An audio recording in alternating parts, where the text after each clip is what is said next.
saudaraku ya. Allah adalah satu-satunya juru selamat. 1, 2, 3, ikuti saya. Allah adalah satu-satunya juru selamat. Selama ini kita ngerti, Yesus Kristus juru selamat umum. Saudara. Tuhan Yesus juru selamat. Yesus juru selamat, itu sudah gelarnya memang. Tapi kita akan lihat di Alkitab ya, bahwa sebelum Kristus Yesus itu, Al-Masih itu, Isa Al-Masih, Yasu Al-Masih kalau orang Kristen Arab bilangnya ya, itu sebagai juru selamat. Di dalam perjanjian lama, di dalam firman Tuhan kepada umat Israel, umat perjanjian lama, ya kitab perjanjian lama ini sebetulnya bukan kitabnya kita ya. Maksudnya ini orang Yahudi, agama Yahudi sama Kristen beda loh. Ini harus ngerti saudaraku ya. Enggak sama, beda. Mereka sampai hari ini belum enggak percaya Yesus ya. Kalau percaya Yesus ya jadi Kristen saudaraku ya. Makanya beda. Walaupun kitabnya sama ya. Tapi kita kenapa ini menjadi kitab kita? Karena kita percaya sebelum Yesus datang berbicara melalui Kristus dan para rasulnya ini, Allah pernah datang dan berbicara kepada para nabi di dalam perjanjian lama umat Tuhan, Bapak leluhur. Nah, itulah kita percaya itu juga firman Tuhan. Di dalam perjanjian lama, ya, kita nyebutnya perjanjian lama. Orang Yahudi nyebutnya Tanakh, ya, itu singkatan dari Tanakh, Torah, Nevim, bin Ketubim, ya. Torah itu hukum kitab Taurat, Nevim itu kitab nabi-nabi, ya, Ketubim itu tulisan-tulisan suci seperti Amsal, Hidung Agung gitu saudaraku ya, itu tulisan-tulisan suci. Oke, dan itu kita sebut perjanjian lama, tapi sama aja ya, nyebutnya beda tapi isinya sama ya. Kita akan lihat satu ayat ini saudaraku. Ayat dulu, ini mulai dari sini dulu, Yesaya 43. Ya, karena ini saudara kalau bagus ya baca semua ya, cuman enggak cukup waktunya. Kita akan pilih aja ayat 1, nanti lompat ayat 3. Ayat 1. Ya, kita akan lihat. 1, 2, 3. Di situ dikatakan apa? Tetapi sekarang beginilah firman Tuhan. Nah, Tuhan ini kan huruf besar semua, sudah diajar di sini ya. Ini terjemahan ya dari bahasa asli Ibrani apa saudaraku? Itu huruf mati ya, 4 huruf mati, Yod, He, Waw, He. Nek gak iso ngomong YHWH. Bahasa Indonesianya, tulisan Indonesia YHWH. Itu dibaca bisa Yahweh, bisa Yehova atau Yehuwa gitu ya. Ya 4 huruf mati itu. Sudah belajar di sini ya. Yahweh itu diterjemahkan Tuhan huruf besar semua. Ya. Kalau Tuhan huruf besarnya depan saja itu itu Yunani, Kyrios ya. Adonai ya Tuhan. Ya. Kita udah belajar ya itu. Nah, ini nama. Nah, ini bedanya di sini aja. Kalau Tuhan yang huruf besarnya cuma T-nya saja itu bukan nama. Itu apa? Jabatan. Tuhan itu artinya apa? Biar inget-inget dikit lah. Penguasa ya, raja, penguasa yang harus disembah, tapi bedanya ya kalau Tuhan kita, Tuhan ya untuk Allah itu harus disembah. Jadi penguasa. Nah, di sini Tuhan huruf besar semua, Tuhan, itu yang artinya maksudnya adalah nama dari Tuhan itu. YHWH dari Yod, He, Waw, He bahasa Ibrani-nya, Yahweh, Yehuwa. Oke ya. Jadi ini beginilah firman Yahweh. Nah, kalau kita sekarang nyebutnya apa saudaraku? Biar nyambung. Bapa yang di sorga lah itu. Itu ya. Kita ganti Bapa aja ya. Oh, kalau ada yang kelompok Yahweh, setiap ganti Yahweh disuruh balik ya. Padahal orang Israel aja kan enggak berani saudaraku, enggak berani nyebut. Makanya kenapa dibuat huruf mati? Supaya enggak kebaca. Yang pertama, yang kedua, di dalam salinan yang terbaru ya, ini diganti ya, karena enggak berani dibaca diganti Adonai, Tuhan ya kayak kita persis. Kitab apa ini namanya King James juga pakai seperti ini, Lord besar semua, Tuhan besar semua, LORD besar semua. Ya. Lah ada gerakan yang ngomong kembali baca Yahweh. Saya akan kasih contoh. Nama saya siapa saudaraku? Agung ya toh. Anak saya kalau manggil saya apakah Agung? Manggil saya apa? Pak oh enggak saudara. Papa, Bapak sama aja kan. Jadi itu aja, kita simpel aja gitu ya. Makanya nanti kita coba supaya lebih ngerti ya, bisa memahami lebih dalam ya. tentang Tritunggal terutama. Nanti setiap kita ketemu TUHN, wah, kita ganti apa? Ganti apa saudaraku? Bapa, karena memang Bapa gitu. Perjanjian lama ya, kalau perjanjian baru kan sudah jelas, Bapa itu jelas, Allah Bapa ya, terus Yesus Kristus dibedakan dengan jelas. Perjanjian lama kan belum ada ya memanggil Bapa. Lah ini aja kalau ada ketemu Yahweh, Yehova, daripada kita, itu karena perkiraan, ini kan ilmu tafsir ya. Kalau enggak Yahweh, Yehova, Yehuwa, daripada keliru yang mana? Wis Bapa, ya pasti bener saudaraku. Nama saya Agung, Aging, Agus, Agun. Mungkin yang enggak kenal orang barat manggil saya itu kan kita kalau ketemu yang city blessing kan enggak pernah enak saudaraku ya. Egung. Wis enggak usah Pak aja, Sir atau ya friend gitu, bro ya saudara ya. Nah, ini kita Bapa aja ya. 1 2 3. Tetapi sekarang beginilah firman Bapa. Ya, yang menciptakan engkau, hei Yakub, yang membentuk engkau, hei Israel. Janganlah takut, sebab aku telah menebus engkau. Aku telah memanggil engkau dengan namamu. Engkau ini apa? Kepunyaanku. Loncat ayat 3 ya, biar cepat. 1, 2, 3. Sebab akulah, ayo, Bapa ya.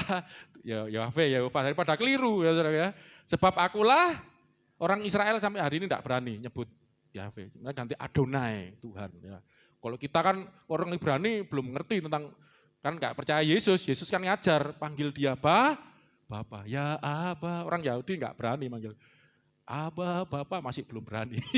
Kalau kita enak aja, ya Aba, Bapa, manggil Yehova, Yahweh, Tuhan, Yahweh Sebaot, Allah semesta alam, yaitu penguasa semesta alam itu Adonai Sebaot, kita manggilnya Bapa ya.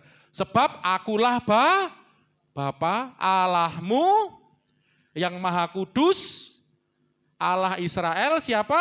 Bapa itu juru selamat. Allah itu juru selamat. Bapa itu juru selamat. Dan aku menebus engkau dengan Mesir. Dan memberikan Ethiopia dan Seba sebagai gantimu. Coba gitu. Menebus itu kan harus membayar, saudara ya. Nah, kan kita tahu bahwa dosa kita ditebus, bayarnya dengan apa? Pengorbanan darah, nyawa. Lah kan Bapak ngomong, aku menebus kamu. Nah, kita belajar bahwa yang mati di kayu salib itu bukan Bapa, itu Kristus, itu firman-Nya Bapa yang jadi manusia, manusianya yang mati. Kita sudah belajar itulah, kalau yang ketinggalan ulangi kembali yang sebelumnya ya. Lah, di sini kok Bapa menebus, tapi luar biasa. Inilah teologi itu harus teliti. Nebusnya dengan cara apa? Aku menebus engkau dengan Mesir. Beda, kalau Kristus menebus dengan nyawanya. Bapa menebusnya, makanya karena begitu besar, Yohanes 3 ayat 16. Coba, ini ayat hafalannya orang Kristen ini. Karena begitu besar, Allah ini yang disebut Bapa kan, kepada dunia ini, sehingga dia menebusnya mengaruniakan anak yang tunggal, seperti Abraham itu. Itu kan lambang juga, tipologi, ya, menyerahkan Ishak untuk jadi korban. Lah ini, tapi itu enggak jadi juga kan, akhirnya yang disembelih siapa? Makanya kalau ada pertanyaan, yang disembelih itu siapa? Abraham itu waktu nyembelih, Ishak atau Ismail? Anak domba. Karena waktu itu ketika Abraham mau ngengek nyembelih anaknya, ada suara dari langit. Abraham, aku sudah lihat imanmu. Jangan lanjutkan ya. Aku sudah sediakan korban. Makanya disitulah Abraham menyebut Yehova Yireh. Allah yang menyediakan. Di situ tiba-tiba ada kambing domba. Nggak tahu itu dari mana ya, semuanya kesangkut. Itu jadikan korban persembahan. Nah, itu tipologi gambaran Yesus yang menjadi korban ya, anak domba Paskah, anak domba yang jadi korban penebusan. Dan memang orang Israel ya, mereka memiliki, nah ini penting Saudaraku. Orang Israel itu umat Tuhan. Mereka bisa berdiri di hadapan Tuhan, layak menyembah Tuhan, dilayakkan, disucikan, dikuduskan sebagai umat yang kudus. Mereka punya hukum Taurat. Tapi saudara harus tahu bahwa mereka menjadi umat Allah itu bukan karena, atau layak menjadi umat Allah itu bukan karena hukum Tauratnya. Karena di situ hukum Taurat dikatakan diberkatilah orang yang setia melakukan hukum Taurat. Tapi terkutuklah orang yang tidak setia. Itu Ulangan berapa? Berkat dan kutuk itu. Dan pada kenyataannya banyak yang tidak setia. Ini coba pikiran. Tapi kenapa mereka tetap layak sebagai umat Tuhan? Pernah mikir enggak? Lah di dalam hukum Taurat itu diatur yang namanya korban. Mereka punya korban pagi, korban petang. Korban Sabat itu 2 kali malah. Ya double. Lah korban-korban ini adalah untuk penebusan dosa. Ada lagi korban penebus dosa, korban penebus segala macam korban. Baca di imamat itu. Ya. Jenis-jenis korban, ada korban curan, segala macam. Dan korban ini saudaraku, inilah yang melayakkan. Jadi kenapa kalau menurut hukum saudaraku ya, kalau orang melakukan hukum Taurat, melakukan firman Tuhan, dapat berkat. Kalau tidak dapat kutuk. Loh, kutuk beneran saudaraku. Tapi kenapa pada waktu itu orang Israel, sebelum dibuang loh ya, itu kebangetan sudah ya, itu dapat anugerah, istilahnya dapat pengampunan. Karena ada korban pagi, korban petang. Ini secara umum untuk bangsa itu. Dan secara khusus kalau mereka berdosa, mereka bawa kambing domba untuk sebagai korban. Inilah ibadah korban ini kuncinya sebetulnya. Jadi orang Israel itu kunci mereka menjadi umat Tuhan dilayakkan karena ada korban, ya ibadah korban. Oke, terus kita lompat ayat 11.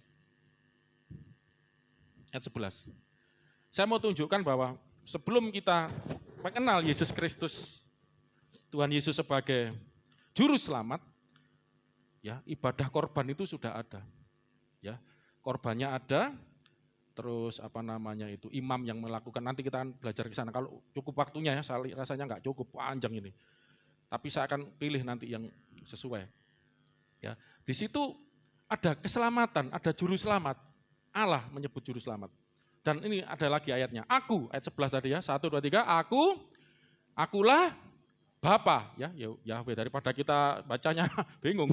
Itu Tuhan ya. Tuhannya kan yang mana? Tuhan yang dimaksud Tuhan yang apa? Karena Adonai Tuhan itu kan juga bisa, Adonai itu untuk manusia juga bisa, raja itu juga. Abraham pun disebut Adonai oleh istrinya. Akulah Bapa dan tidak ada, baca sama-sama, juru selamat selain dari padaku. Nanti kita kan belajar, tidak ada yang lain juru selamat selain aku, Bapa, Yehova, Yahweh. Lah kok ada Kristus Yesus juru selamat lah itu. Nah ini nanti situ ya, kita belajar Allah di dalam Kristus. Terus ayat 13. 13. Rolas. 1, 2, 3. Ini luar biasa. Akulah Bapa tadi ya. Yang apa saudaraku? Memberitahukan. Habis memberitahukan, menyelamatkan. Setelah menyelamatkan dan mengabarkan. Ini jadi satu-satunya juru selamat. Yang mengabarkan, yang melakukan, terus yang mengabarkan, dan bukannya Allah asing di antaramu dan seterusnya. Kemudian ada lagi Yesaya 45 ayat 21. Supaya Anda tahu bahwa, dan ini unik saudaraku, juru selamat itu di agama lain tidak ada. Buddha bukan juru selamat. Nabi Muhammad juga bukan juru selamat. Tidak ada, coba cari. Loh saya ini malah ini, nama 99 nama Allah itu loh, Asmaul Buddha apa itu ya. Itu saya cari, tidak ada juru selamat. Ya tidak ada. Makanya ini ciri khas gitu loh saudaraku. Makanya Allah itu, Allah kita beda sama Allahnya Muslim. Allahnya saudara Muslim itu nama, Allah itu nama. Kalau kita Allah itu bukan nama. Ya ada satu pribadi yang mencipta, bukan nama, gelar seperti gelar itu. Pencipta akhirnya. Allah itu punya nama. Tuhan itu juga bukan nama, Allah itu bukan nama. Allah itu namanya siapa? Allah itu pencipta yang disembah. Allah itu namanya siapa? Kalau di perjanjian lama, namanya siapa? Yahweh tadi, Yehova. Kita manggilnya siapa? Bapa. Ya, jadi sudah tahu. Makanya juru selamat ini nanti di Hindu Buddha itu agak mirip ya. Wisnu itu kan suka menyelamatkan kan, turun jadi siapa itu? Rama. Allah suka lihat wayang. Mengalahkan siapa? Dasamuka itu. Allah kok geleng-geleng. Masa nggak ngerti? Oh, cerita wayang kan di TV. Ramayana, kok ngalahkan siapa itu yang kepalanya 10 itu kan. Nah, terus siapa itu? Pokoknya setiap turun menyelamat. Nanti bedanya di mana supaya saudara tahu ada bedanya. Nanti ada konsep penebusan. Ini yang apalagi ini enggak ada. Nanti saudara kan belajar konsep, enggak tahu kalau nutut enggak nanti. Konsep penebusan. Mana ada Allah itu menebus umatnya. Bayarin umatnya. Yang ada itu umatnya disuruh menebus dosanya sendiri. Dikasih hukum, dikasih perintah. Makanya ini pelajaran ini penting, saudaraku. Ini unik. Unik itu maksudnya apa? Unik itu bahasa. Tidak ada duanya. Satu-satunya. Yang kayak saya gini ya satu-satunya. Unik. Anda itu unik, saudaraku. Amin, saudaraku. Unik, enggak ada loh. Kembar pun mesti bisa loh dibedakan. Anu-anunya itu unik gitu. Ya. Termasuk juru selamat ini unik. Penebusan itu juga konsep yang unik. Makanya agama lain berusaha menyerang. Ya. Misalnya kayak saudara seberang itu kan ngomong Yesus enggak pernah mati karena enggak ada konsep penebusan. Lah mati buat apa? Lah mati kan kalau mereka mengakui kematian, tadi di mobil saya tanya, kok kalendernya kan bacanya apa? Wafatnya Isa Al-Masih. Ya, mereka kan enggak percaya Yesus disalib kok ada kalender menyebutkan wafat. Wafat itu meninggal. Kok ada gitu. Ya bisa dua jawaban lah. Yang pertama kan ini nasional ya. Ini jadi diakui. Mau enggak mau mengakui. Tapi ya pintar juga sebenarnya. Wafat itu di Al-Quran ada. Kristus Isa Al-Masih itu terkemuka di dunia akhirat ya. Terus ada ayat yang mengatakan lahirnya, hidupnya, matinya itu, wafatnya itu mulia gitu loh pokoknya. Loh ada kata wafat berarti enggak apa-apa, enggak bertentangan. Tapi kadang-kadang kontroversi, padahal Yesus diceritakan Isa Al-Masih itu kan waktu disalib kan diserupakan kan, dibawa naik ke surga lah. Apakah ini namanya wafat gitu loh, saya enggak tahu lah, kontradiksi sendiri lah. Enggak ngurus ya, kita ngurus firman Tuhan, Alkitab kita saja. Itu kalau ditanyakan bisa ya. Ada kata wafat loh saudara di Al-Quran itu, Yesus itu wafat. Matinya, lahirnya, wafatnya itu mulia gitu loh pokoknya. Lupa saya anunya ya. Lain kali lah itu. Oke, 45 ayat 21. 1, 2, 3. Beritahukanlah dan kemukakanlah alasanmu. Ya, biarlah mereka berunding bersama-sama. Siapakah yang mengabarkan hal ini dari zaman purbakala dan memberitahukannya dari sejak dahulu? Bukankah aku, Yahweh atau Bapa? Tidak ada yang lain. Tidak ada Allah selain daripadaku. Allah yang adil dan memang terbukti tidak ada kan Allah yang bahkan sampai 99 nama. Hindu itu 1000 loh namanya. Dewa sampai itu namanya Brahman. Dewa Tuhannya itu atau Sang Yang Widi itu. Itu ada 1000 nama gelar. Tapi yang juru selamat gitu ya, penebus nanti kita lihat apalagi ada penebusan. Tidak ada yang lain kecuali aku. Ya, saya ngomong begini ini perbandingan supaya Anda ngerti. Unik, Kristen ini harus Anda sungguh-sungguh ya, pelajari sungguh-sungguh, dalami sungguh-sungguh sebagai kokoh iman kita. Hosea 13 ayat 4 agak banyak ayat ya. Untuk menunjukkan bahwa sesuai tema kita, Allah satu-satunya juru selamat. Diulangi, Allah satu-satunya juru selamat. Ora ono liyane. Ya, makanya di luar Kristen gak usah nyebut Yesus lah. Nyebut Allah mau namanya mirip Allah atau apa Tuhan. Tidak ada satu-satunya yang juru selamat, hanya satu. Makanya keselamatan itu ya di dalam Allah juru selamat ini saudara ya, nanti di dalam perjanjian baru memperkenalkan diri di dalam Kristus. Di luar ini tidak ada keselamatan. Hosea 13 ayat 4, 1, 2, 3. Tetapi aku adalah Yehova, Yahweh, Bapa, Allahmu sejak di tanah Mesir. Engkau tidak mengenal Allah kecuali aku dan tidak ada juru selamat selain aku. Ya toh? Ini ayat-ayat ini menjelaskan. Lagi satu dua lagi lah. Yang kedua ini ada 2 ayat lagi ini. Nah inilah saya akan jelaskan konsep penebusan. Yesaya 49 ayat 26. Yesaya 49 ayat 26. Ya, Paskah itu harus gini, Saudara, Jumat Agung. Ya, bukan masalah perayaannya nanti ada dance-nya, ada apa, itu hiburannya aja, Saudara. Tapi yang penting Anda belajar mengenal Allahmu juru selamat. Amin, Saudaraku. Bapamu itu juru selamat. Amin. Lu ngerti, Bapak itu juru selamat. Harus ngerti. Ayo, baru denger ini kan. Ngertinya kan Yesus juru selamat. Nggak pernah dengar Bapa juru, Bapa itu penyelamat. Karena begitu besar kasih Allah kan, itu apa? Bukan penyelamat. Allah mau menyelamatkan dunia. Begitu besar kasih Allah kan dunia. Dia mengaruniakan. Nah ini kan tengah-tengahnya supaya anak yang tunggal. Nah, selanjutnya supaya yang percaya kepadanya anak yang tunggal ini Yesus ini tidak berarti kan Allah mau menyelamatkan, penyelamat, juru selamat. Itu istilah Indonesia aja juru selamat. Bahasa Inggris itu savior, penyelamat. Soteros, penyelamat. Ya.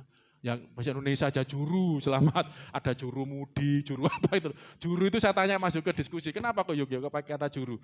Juru itu artinya ahli katanya, ya wis lah, lebih canggih berarti. Ini ahli penyelamat, bukan sekedar penyelamat.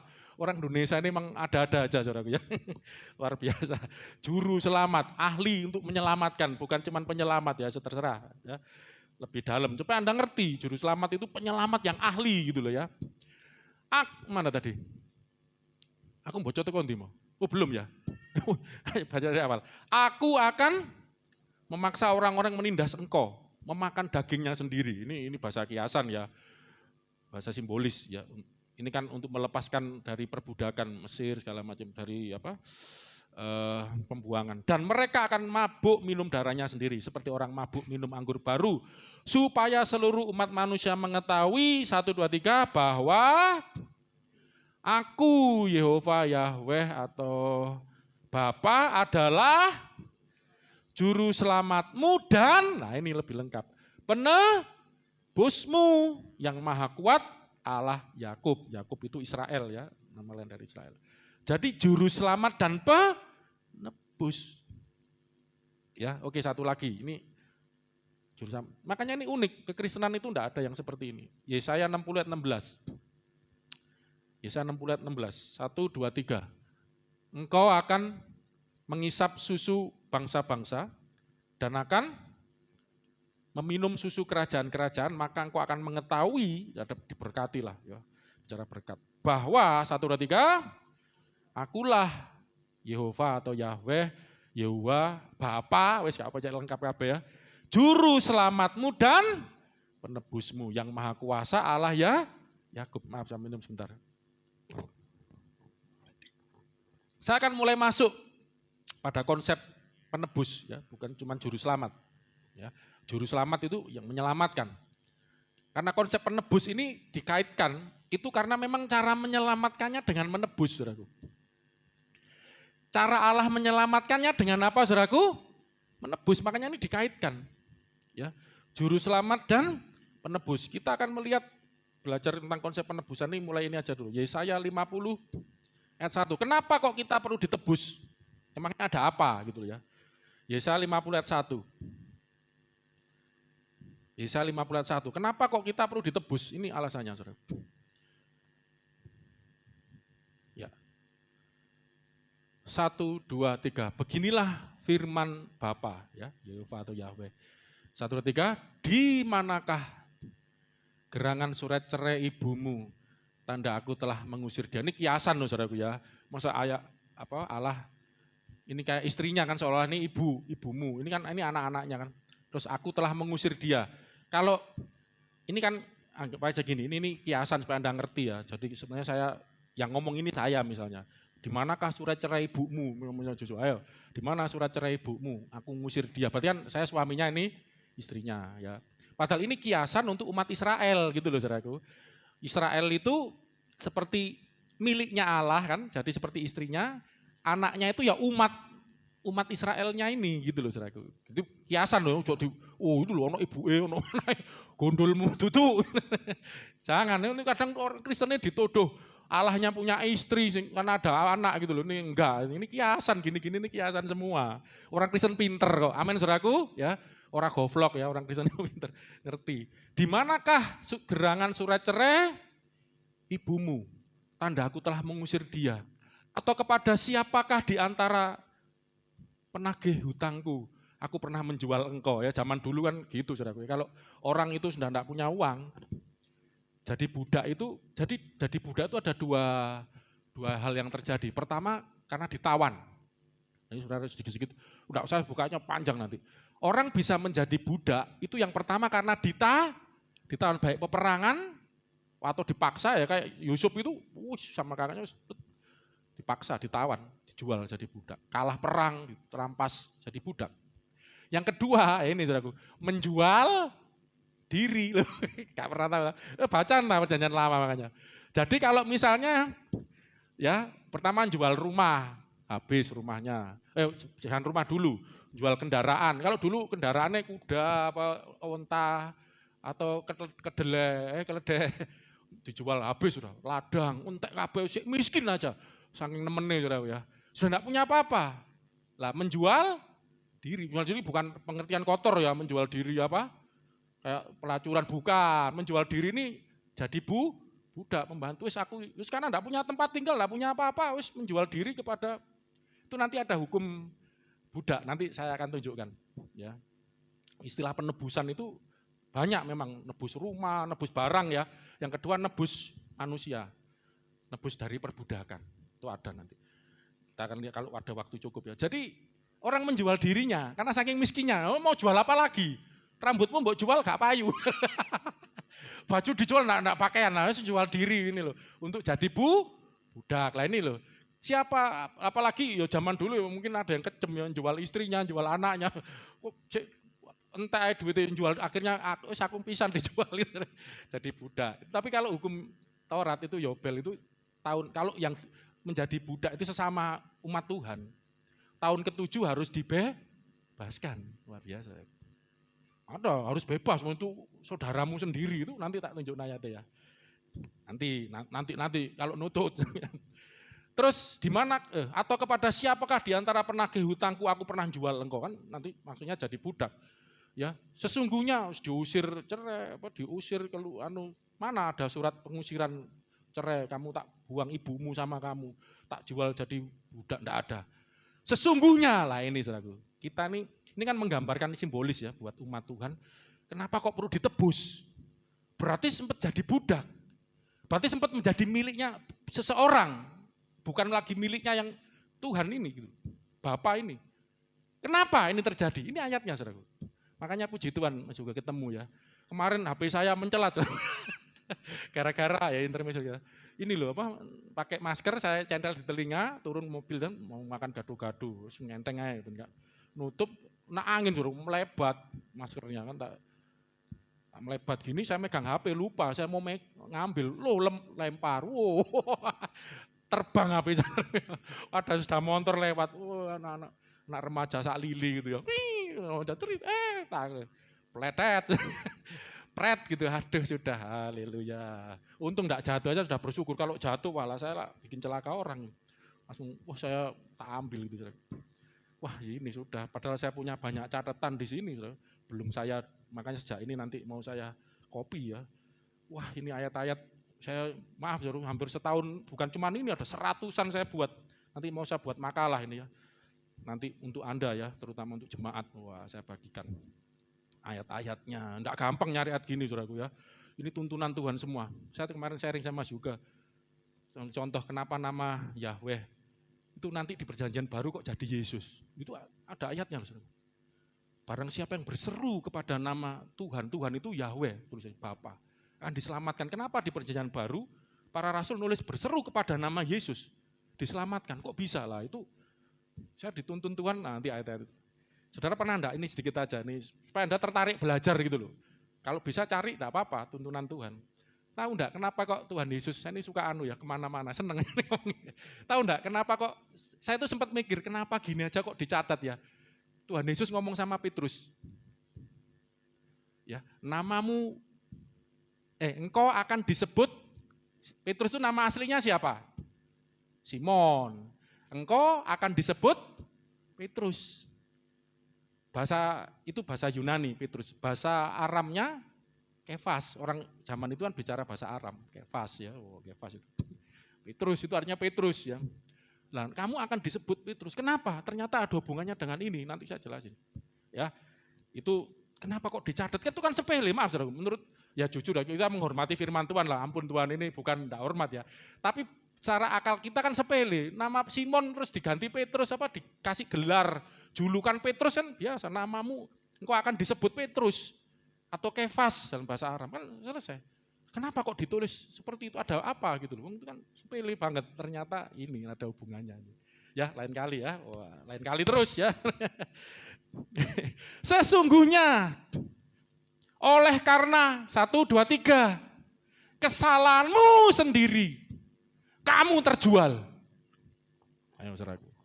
Dan oleh karena pelanggaranmu sendiri ibumu diusir. Ibumu ini kiasan. Ini Israel ini loh, kan waktu itu orang Israel itu mengalami 2 perbudakan.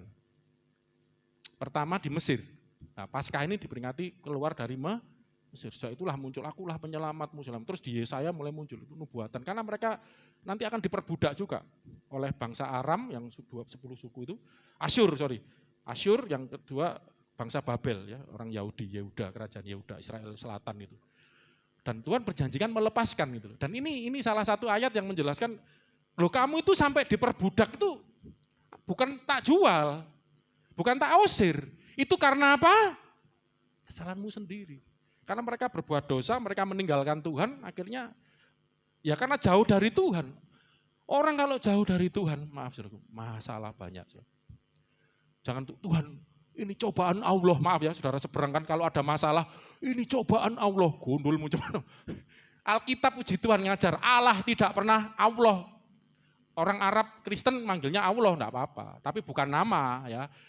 Allah bahasa Arab saudaraku ya, kita kan bahasa Indonesia Allah. Allah enggak pernah mencobai siapapun. Yakobus pasal 1. Amin saudaraku. Anda salah kalau berpikir Allah ini cobaan Allah. Ngapain doa Allah nyobai kamu? Kurang kerjaan kali, Kristen enggak ada seperti itu. Ini semua akibat dosamu. Pencobaan itu datang dari hawa nafsumu. Pelanggaranmu, dosamu. Kok nyalakan Allah? Nah karena ajarannya kan kita lain, no. Itu karena dosamu sendiri. Orang Israel ketika jauh dari Tuhan, mereka terseret penyembahan berhala dengan sekitarnya. Mereka tidak lagi mencari Tuhan. Mereka tidak lagi bersekutu dengan Tuhan. Ya jauh dari Tuhan. Apa? Ya terjadi masalah sampai akhirnya ya enggak ada, ya apa? Jauh dari Tuhan, penyelamatnya, pelindungnya, ya apa? Akhirnya dihancurkan ya oleh yang 10 kerajaan utara itu, Israel utara, dihancurkan kerajaan Asyur. Setelah itu agak lama berikutnya kerajaan Yehuda, yang jadi orang Yahudi itu. Oleh kerajaan Babel, Nebukadnezar, ceritanya Daniel, Sadrak, Abednego itu dibawa ke sana.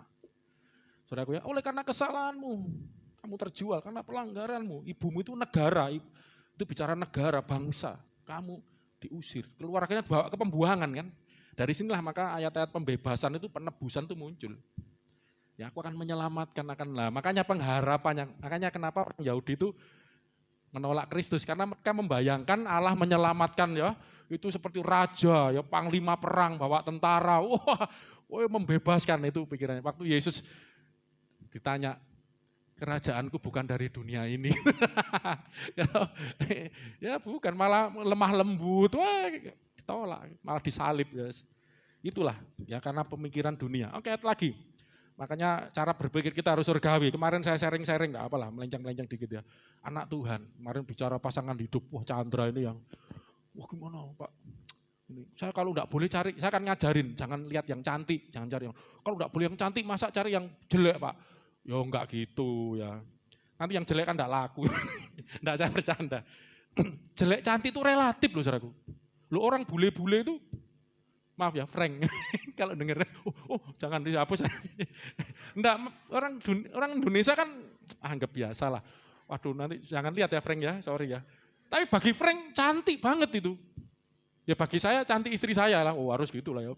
Tapi bagi Frank, ya udah ngerti kan, orang Amerika itu yang tetangga kita ini. Wah istrinya kan cantik, wah sampai istri saya cemburu, iri ya. Itu loh nyayang istrinya sampai begitu. Waduh sayang banget. Wah aku memang enggak romantis kok dari dulu ya segini ini. Sampai iri saudaraku. Cemburu lah dalam arti positif ya. Sampai saudaraku. Jadi relatif lah cantik buruk. Lah saya sempat ngomong sama anak-anak pemudanya. Kalau kriteriamu yang cowok, yang cewek, ya, dengan untuk pasangan hidup itu kriteriamu ganteng, cakep, cantik, yang physically, yang penampilan, yang ya juga materi. Maaf, anak Tuhan tidak seperti itu. Kalau engkau anak Tuhan, sebagai anak Tuhan, kriteriamu apa? Ayo, kalau pasangan, cari yang takut akan Tuhan. Ini bukan klise loh, itu kriteria anak Tuhan. Masalah ayu, elek, ganteng, cakep, melerot atau itu urusan nomor sekian gitu loh. Jadi kalau pertama lihat, cantik, cakep, jelek, ganteng, wah anak Tuhan. Enggak gitu. Kalau saudara anak Tuhan harus berubah, harus berbeda. Amin saudaraku. Yang saudara lihat itu pertama ini anak-anaknya apa? Kulihat di wajahmu. Yang dilihat bukan ganteng, cantik, cakep. Yang dilihat apa?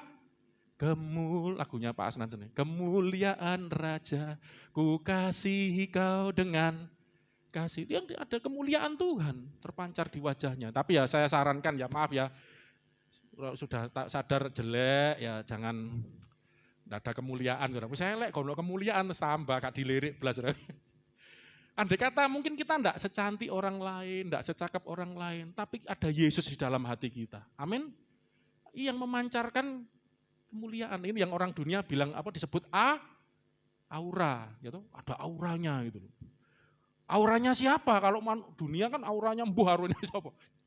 Kalau anak-anak Tuhan yang keluar auranya kemuliaannya Tuhan Yesus. Kulihat di wajahmu kemuliaan Raja. Yesus kan Raja. Ini kok lain ya? Wah, gitu. Maaf saudaraku, jangan sudah wajah pasaran. Enggak ada Yesus, enggak memancar ya. Karena Yesusnya dikunci ya saudara ya. Sudah dikunci apa misalnya dengan kepahitan, dengan enggak muncul makanya. Ya, janganlah. Oke, Roma 7:14. Disinilah kenapa kok kita terkunci sama terjual, tergadaikan sehingga perlu ditebus. Tadi saya karena apa saudara? Dosa, karena pelanggaran yang dilakukan itu membuat kita berdosa. Menjadi diperbudak oleh dosa. Nanti tunjukkan ayat lagi. Roma 7:14, 1, 2, 3. Sebab kita tahu bahwa hukum Taurat adalah rohani. Hukumnya Tuhan itu rohani, suci, kudus. Tetapi aku, ini yang dapat hukum ini loh, bersifat apa? Daging. Terjual di bawah kuasa dosa. Dengan kata lain manusia ini yang diberikan hukum Allah ini, hukum yang rohani, yang suci, yang kudus, tidak sanggup. Aku ini daging, bersifat daging. Akibatnya ada hukum ini tidak sanggup, makanya aku akhirnya terjual di bawah kuasa dosa. Coba ini, ayat ini mungkin lebih ya. Coba buka Yohanes. Bentar ya.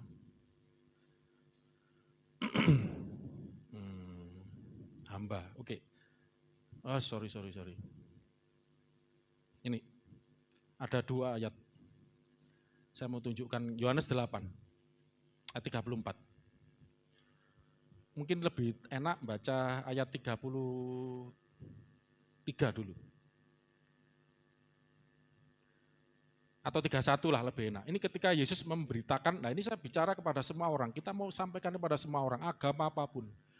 Ya, hampir sama prinsipnya. Coba, ketika Yesus mengajarkan tentang pembebasan, tentang kemerdekaan, maka katanya kepada orang-orang Yahudi yang percaya kepadanya, jika kalau kamu tetap dalam firman-Ku, kamu benar-benar adalah murid-Ku. 32, dan kamu akan mengetahui kebenaran, dan kebenaran itu akan apa? Memerdekakan kamu. Tidak terima. Orang ketika ada orang, ini kan orang-orang beragama, orang-orang yang soleh, orang yang rajin ibadah. Ketika ngomong kamu perlu dimerdekakan, ngamuk. Aku bukan budak. Merdeka itu adalah istilah orang yang terjajah, orang yang terbudak. Enggak, saya bukan. Lihat ayatnya, jawab mereka 33. Makanya bagi orang-orang yang menolak Injil Kristus, menolak Injil keselamatan dalam Kristus, pada dasarnya mereka sombong rohani. Mereka tidak mau ngomong bahwa mereka perlu dimerdekakan. Jawab mereka. Ini apalagi orang Yahudi. Langsung, Ami adalah apa saudaraku? Keturunannya Abraham. Waduh, Abraham, Ishak, Yakub. Keturunan langsung Lah Anda keturunannya siapa? Keturunan wong Jawa. Wong ndi wong ya. Kono keturunan Abraham. Ya saudara orang Jawa ini nyebut siapa? Keturunannya siapa? Gak ono. Ya macam-macam. Tapi mereka bangga, keturunan Abraham. Dan tidak pernah menjadi hamba siapapun. Bagaimanakah engkau dapat berkata, kamu akan merdeka? Kami ini siapa? Kok kamu suruh merdeka? Kami ini bukan hamba, bukan budak. Hamba ini halus ya istilahnya ya. Sebenarnya bahasa Yunaninya itu budak artinya. Bahasa Ibraninya juga budak, dulos ya, budak gitu. Kalau hamba itu payos, payas itu hamba minister, jadi hamba yang melayani itu lebih tinggi sifatnya. Ini kalau waktu Yesus itu hamba ya, yang melayani itu disebut payas, jadi sebagai bentuk pelayanan, tapi ini budak, dulos, kamu ini budak, kamu ini hamba. Ya, bagaimana kamu berkata aku ini harus dimerdekakan? Nah, Yesus ngomong apa? 34. 1, 2, 3. Kata Yesus kepada mereka, aku berkata kepadamu. Apa kata Yesus, saudaraku?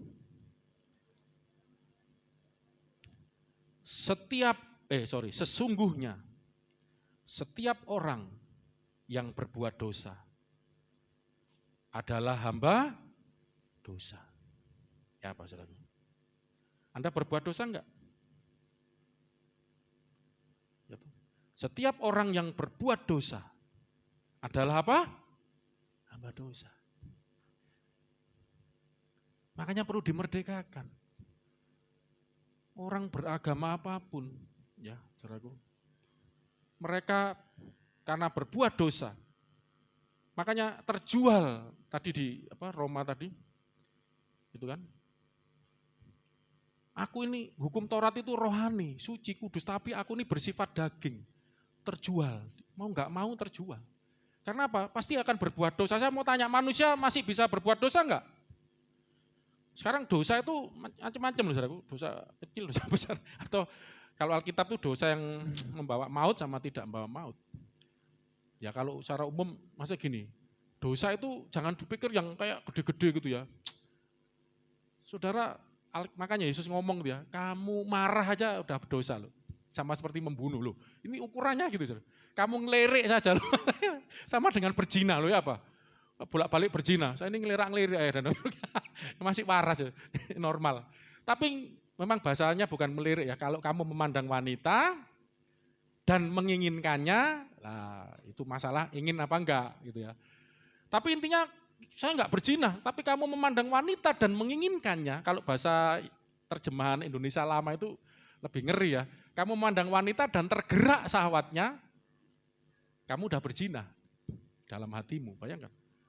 Kamu marah, kamu sudah sama dengan membunuh. Kamu mengatakan saudaramu kafir, jahil, ya berdosa juga loh. Berapa banyak kita ngata-ngatain orang, gosipin orang. Loh, kalau orang berbuat dosa menjadi hamba dosa. Saya pernah ngajar ini kan. Ketika Anda melakukan dosa, berarti dosa itu berkuasa atas hidupmu.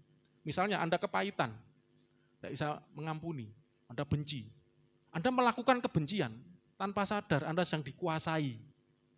Menjadi hambanya kebencian, kepahitan. Anda dikuasai, Anda jadi hamba loh. Hambanya kepahitan tadi. Anda suka iri, lihat itu, Anda dikuasai, jadi hambanya iri hati. Apa saudara? Perlu dimerdekakan enggak kalau gitu? Oh, siapapun itu loh. Oh, ada orang yang berbuat baik pun bisa berdosa loh. Alkitab ini ngunci orang semua. Saudara. Coba 2 ayat yang tidak usah dibuka lah, ini sudah sering umum ini, cari bisa. Yang pertama di Yakobus itu, kalau orang tahu berbuat baik dan tidak melakukan, dia berdosa. Angel ya. Anda tahu itu baik, Anda tidak melakukan, jadi Anda tidak ngapa-ngapain itu loh, berdosa.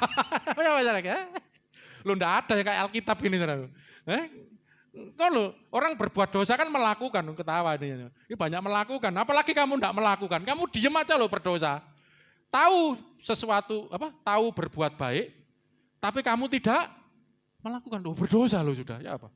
Loh Tuhan aku tidak ngapa-ngapain, yo dosa tetap. Kowe ngerti ku apa gak mau lakukan, kowe meneng tok. Ya apa saudara? Ya, Yang kedua kok lupa ya gara-gara guyon. Masalah, nah ini orang Farisi, ahli Taurat. Berdoa sama pemungut cukai. Ya toh, pemungut cukainya berdoa, Tuhan, aku ini orang berdosa. Oh, Tuhan, ampuni aku orang berdosa, aku tidak layak. Jadi dia sadar akan dosa. Lah orang Farisi ahli Taurat ini sombong rohani. Loh ini agamawan mungkin. Ya Tuhan, aku bersyukur. Aku berpuasa, apa itu? 2 kali seminggu. Aku memberikan perpuluhanku. Aku pokoknya ini berbuat ini itu disebut semua. Mendetail. Ya sampai ada semana apa itu detail banget. Udah kerjakan semua. Aku bersyukur ya Tuhan. Oh, aku orang baik. Tidak seperti sebelah yang doakan jajaran. Ini koruptor ini, pencuri ini. Aku orang baik. Yesus ngomong apa? Orang ini ya tetap di dalam keadaannya ya, tidak dapat kebenaran karena merasa tidak perlu dibenarkan. Tidak perlu dimerdekakan ya sudah. Dia merasa aja. Padahal dosa itu tadi begitu, bayangkan saudara. Ya, orang Farisi ini sombong rohani banget. Berapa banyak orang sombong rohani merasa dirinya baik. Nah, makanya perlu ditebus, perlu dimerdekakan. Amin saudaraku. Ya, kita lihat tentang ini lebih tepatnya ke budak. Ulangan 15 ayat 15. Kenapa kok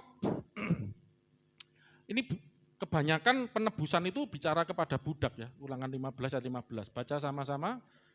1, sambil saya lihat di sini. 1, 2, 3.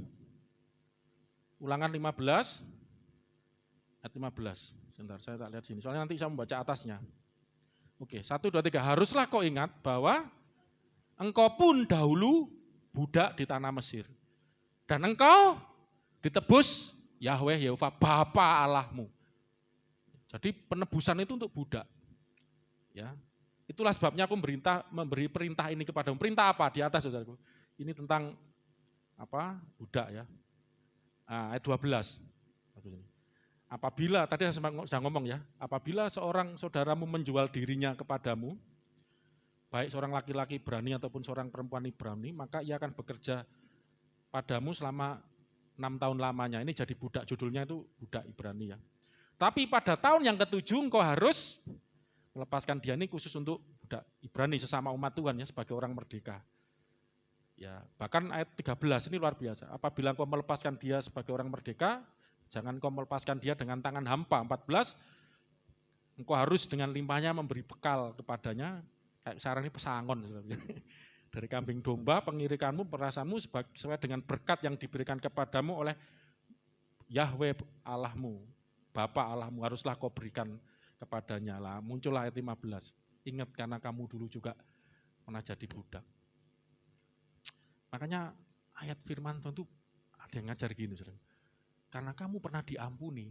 Kira-kira gitu punyanya. Kamu juga harus mengampuni. Sebagaimana aku mengasihi kamu, demikianlah kamu mengasihi. Kristen itu kasihnya itu bukan kawur-kawuran, saudaraku. Makanya kadang-kadang kok sulit mengasihi. Saudara dengar baik-baik ini. Demikianlah engkau hendaknya saling mengasihi. Seperti atau sebagaimana aku, Yesus ngomong, mengasihi kamu, demikianlah hendaknya kamu saling mengasihi. Jadi ketika Anda menerima cintanya Yesus, kasihnya Yesus, Anda resapi, hayati, nikmati, Anda terima, syukuri, dan cinta yang kau terima ini kau berikan kepada orang lain. Termasuk pasanganmu. Itu kasih itu seperti itu, enggak awur-awuran. Nah, coba Anda renungkan bagaimana kasihnya Yesus kepadamu. Nah, ini masalahnya, banyak orang yang enggak menyadari. Ku sadari kasihmu takkan pernah berakhir. Karena ngerti kasihnya Tuhan enggak berakhir, cintanya kepada pasangannya juga tidak berakhir. Cinta kepada anaknya, ibunya, saudaranya, temannya, enggak berakhir. Nah, tapi kalau belum mendapat pewahyuan, dicelikkan mati tentang kasihnya Tuhan, belum ngerti, ya sulit. Saya pernah khotbah kan jadi buta, picik, apa itu ya, lupa dosanya yang dahulu diampuni. Ini yang terjadi. Makanya Tuhan ingetin, karena kamu pernah jadi budak, ngerti kan rasanya jadi budak. Maaf saya bukan sombong ya, saya gampang mengampuni, mengasihi bukan karena saya hebat. Karena pengalaman saya dulu ini orang berdosa, jahat, jelek. dan diampuni Tuhan gitu loh. Oh, rusak hidup saya dulu. Nah, ketika saya ketemu orang yang rusak, saya mudah mengampuni. Wong aku yo malah luwih elek aku kok dhisik, lebih jahat aku, tapi aku diampuni Tuhan. Ini kan itu, waktu jadi kamu lepaskan budakmu. Kenapa? Kamu dulu pernah jadi budak, ngerti kan rasanya jadi budak? Iya Tuhan. Gak enak kan? Gak enak. Ya, makanya jangan memperbudak orang. Makanya hukum Taurat itu ada kesimpulannya kan. Apa yang, boleh lali. Apa yang engkau ingin orang lain perbuat padamu, perbuatlah itu. Kamu pengen apa? Pengen dikasih, ya kasih orang. Kamu enggak pengen jadi budak, enggak seneng, enggak enak, jadi jangan. Ya jangan memperbudak gitu. Ini kan terpaksa menjual dirinya. Ya wis 6 tahun lah kerja ya, karena dikasih makan, digaji. Nek keluar tahun ke-7 bebas, no kasih pesangon gitu loh. Ya kalau terapkan sekarang bangkrut banyak perusahaan. Ini zaman dulu ini udah luar biasa loh. Ya toh, jadi budak. Tapi itu ada selanjutnya. Kalau dia masih kerasan di situ kerja ada itu. Terima dia segala macam. Ya. Jadi inilah praktek firman Tuhan, hukum Taurat yang benar, saudara. Ya, oke. Karena waktu ya cepat. Dan inilah penebusan ini, saudaraku, maaf ya, saya simpulkan aja deh. Ini aja 1/4. Tadi saya katakan penyelamatan juru selamat ya, Allah penyelamat juru selamat, Allah penebus, itu unik. Itu satu-satunya di Kristen, Allah satu-satunya juru selamat, Allah satu-satunya penebus. Amin. Saya buktikan, saya sudah mencoba mencari 99 gelar nama. Ya saudara, Allahnya kan, ya kan pengen tahu. Mengampuni ada, mengampun, maha pengampun, apa, loh Tuhan-Tuhan lain pun, agama apapun pengampunan ada. Tapi penyelamatan dan penebusan ini loh yang tidak ada. Nah sekarang saya coba ke saudara Hindu ya, misalnya Wisnu itu kan bagian menyelamatkan, ketika ada angkara murka, Dasamuka itu, Rama turun, ya Wisnu turun jadi Rama menghancurkan itu, mengalahkan Dasamukanya. Ya, itu kan untuk menyelamatkan gitu kan ya dari angkara murka. Itu kan Dasamuka itu suka nyulik istri kan. Istrinya Rama aja diculik. Terus suka perang, suka pokoknya ya disikat ya ada Anoman segala macam itu ya cerita. Maksudnya enggak ngerti sih kan. Wes gak kebangetan kok cerita itu enggak ngerti, itu terkenal banget itu. Nah, Ramayana. Jadi menyelamatkannya kan sebatas itu gitu. Tapi di Alkitab ini bukan cuman menyelamatkan, mengalahkan iblis misalnya gitu ya, mematahkan kuasa iblis. Ini nebus, katakan satu ketika menebus. Enggak ada Allah yang menebus. Menebus itu membayar. Saya coba lihat di kamus ya, KBBI, ini sudah saya cari ini. Menebus ya. Membayar dengan uang artinya banyak saudara. Membayar dengan uang untuk mengambil kembali barang yang tergadai. Tadi kan yang tergadai manusia kan jadi budak kan, dibayar. Ya. Membayar untuk membebaskan saudara, tawanan, budak, dan sebagainya. Membeli kembali. Terus, terus ada lagi ini. Apalah artinya? Lah ini, kemudian kalau dihubungkan dengan yang rohani, menebus itu memperbaiki kesalahan. Jadi menebus segala dosa. Itu yang dimaksud, ini Indonesia terjemahan, kamus Indonesia. Memperbaiki kesalahan, dosa dan sebagainya dengan berbuat jasa kebaikan. Sampai sak mono tok. Jadi kita berarti yang nebus dosa ini siapa? Ayo rek. Menebus dosa, segala dosa ini dijelaskan oleh kamus KBBI bahasa Indonesia, memperbaiki kesalahan, dosa dan sebagainya dengan berbuat jasa dan berbuat kebaikan. Berarti yang nebus dosa siapa? Dirinya sendiri. Semua agama kan gitu. Semua agama ngajar kebaikan. Untuk membuat jasa, berbuat baik, untuk menebus dosa. Tapi Kristen ini beda.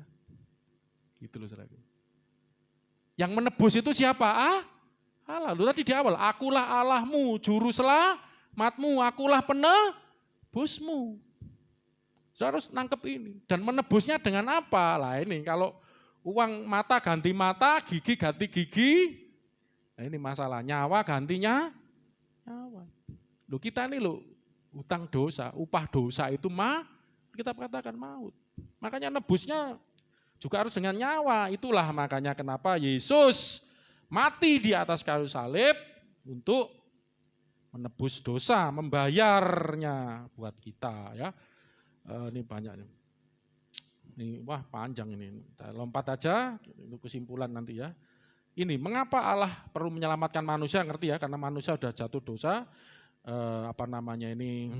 terjual ya, akibat dosa pelanggarannya, karena perbuatannya dia akhirnya menjadi hamba dosa, harus dimerdekakan dari dosa. Kemudian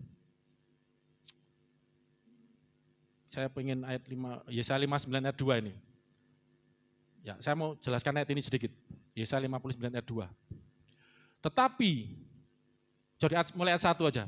Mulai ayat 1. Bukan tangan Tuhan itu ya. Sesungguhnya 1 2 3 tangan Yehova Yahweh Bapa tidak kurang panjang untuk menyelamatkan dan pendengarannya tidak kurang tajam untuk mendengar ya, termasuk doa kita. Tetapi ayat 2 1 2 3 yang merupakan pemisah antara kamu dan Allahmu ialah apa? Segala kejahatanmu. Dan membuat dia menyembunyikan diri terhadap kamu sehingga ia tidak mendengar ialah apa? Saya akan ngomong seperti ini. Yang pertama tadi, yang kenapa kita perlu dimerdekakan, perlu ditebus, karena kita udah terjual di bawah kuasa dosa, terjual. Ya, karena kita ini daging, ada hukum Allah, kita tidak sanggup, udah otomatis terjual. Karena berbuat dosa menjadi hamba dosa. Yang kedua, ya karena akibat dosa ini selain kita menjadi budak ya daripada dosa, kita terpisah. Katakan 1 2 3, terpisah dari Allah. Ya, bukan tangan Tuhan kurang panjang menolong, telinga Tuhan kurang panjang. Enggak. Kenapa kok bangsa Israel akhirnya diperbudak lagi, sudah dikeluarkan dari Mesir ke tanah Kanaan, setelah berapa seribuan tahun ya kerajaan itu berdiri, diperbudak lagi. Dibawa ke Asyur, terpecah malah, satunya ke Babel. Ceritanya Daniel, Sadrak, Mesak, Abednego itu. Kok ngalami lagi ya tadi? Karena mereka terpisah dari Tuhan akibat kejahatannya, dosanya, karena mereka mulai meninggalkan Tuhan. Sehingga bukan tangan Tuhan kurang panjang, bukan enggak mendengar doa, tapi karena ada dosa, ini pemisah. Nah ini jadi masalah gini, saudara. Apakah, ini bisa jadikan soalan ya, apakah Tuhan berarti enggak maha kuasa? Kok enggak bisa nolong? Kok enggak bisa dengar doa? Gara-gara ada dosa. Apakah Tuhan kalah dengan dosa? Kalah hebat dengan dosa? Ini kalau orang yang kritis ditanya, katanya Allah itu berarti maha kuasa itu bisa melakukan apa? Masa karena dosa kok enggak bisa? Ayo, bisa jawab gak? Orang filsafat tanya gini-gini. Maha kuasa aja diotak-atik sama dia. Ternyata kok ada yang enggak bisa gitu. Ini kan enggak bisa menjawab doa, enggak bisa nolong. Karena ada berarti enggak maha kuasa. Ayo kan, pelon kan, ayo. Kan enggak pernah mikir kan?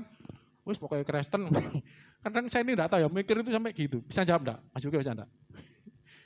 Kaget saya tanya sekarang. Belum persiapan. Nah saya sudah nyiapan, ini sempat hilang. Ini kenapa? Ini bukan berarti bukan Tuhan karena ada maha kuasa. Sehingga seolah-olah dia tidak sanggup melewati jurang pemisah, yaitu dosa. Penghalang dosa ini, perhatian baik. Ini tidak sedang berhadapan dengan sifat kemahakuasaan Tuhan. Tetapi dosa manusia ini sedang berhadapan dengan sifat kemahakudusan Tuhan. Tuhan maha kuasa, bisa. Tapi karena maha kudus, ya enggak.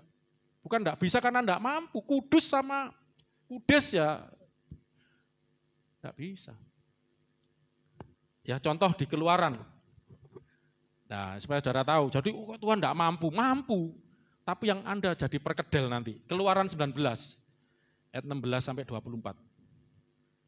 Ini kenapa kita kok berapa waktu sebelumnya belajar Allah yang tak terhampiri, yang tak terjangkau, yang transenden itu. Ya. Saya pernah, ini lihat lagi enggak apa, Keluaran 19, 16, 24. Dan terjadilah pada hari ketiga, pada waktu terbit fajar, ada guru, ini Tuhan mau datang pada umatnya, di Gunung Sinai, umat Tuhan disuruh kumpul ya. Ada guru, ada kilat, ada awan padat di atas gunung. Dan bunyi sangkakala yang keras, sangat keras. Sehingga gemetarlah seluruh bangsa yang ada di perkemahan. Ini masih di perkemahan ini kan disuruh datang. Harus di kemah. Datang enggak ya? Datang ini kalau digambarkan di Ulangan itu di flashback lagi. Mereka udah gemeter. Oh, datang enggak ya, datang enggak ya. Oh, kan janjian ini kayak meet and greet. Ini mau ketemu sama Tuhan yang mau kenal, Tuhan yang manggil, yang membebaskan dari Mesir kan dibawa terus ke Gunung Sinai ya sebelum masuk ke Kanaan. Tempat Musa ketemu dengan Tuhan waktu di gunung itu. Wah itu lihat seperti itu gemetar, lagi di kemahnya gemetar.